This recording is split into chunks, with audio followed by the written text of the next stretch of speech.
Let's keep working around our playground.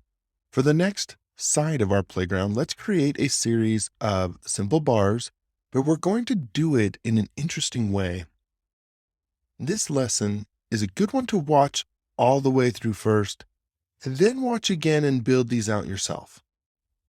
So for the bars on our playground, we'll draw a circle on the inside of this pillar, but before starting the circle, hover on this midpoint inference for 2 seconds. This creates a focus on this point and gives us an inference to help us start our circle on the center of the pillar. Now draw a circle using this reference and type 1 to give it a radius of 1 inch.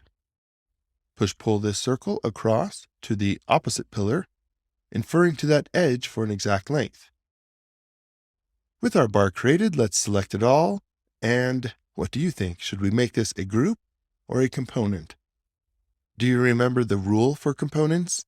If you're going to make one object, a group is fine.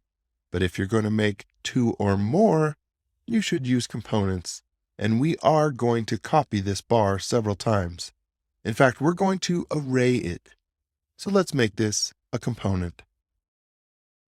Now, to create an array of multiple copies, we need to make one copy first. Then we'll tell SketchUp how many total copies to make, but we have to start with just one. Let's select and move our bar component with the Move tool. Click once to start moving, then press Ctrl or Option on a Mac to move a copy instead. Make sure you are moving it in the blue axis and click to finish the move at any distance. Now type 4x and press Enter for 4 total copies in your array. I'm going to undo this array and show it again. So again, the first step is to make one copy with the Move tool. Select and start moving our bar component. Press the modifier key to move a copy instead, and click to finish the first copy. Now immediately type the total number of copies to make. I'll type 5x and press Enter, or I could type 3x and press Enter. As long as you are still in the array function, you can continue to change the number of copies. But as soon as you choose another tool or action, the array is closed.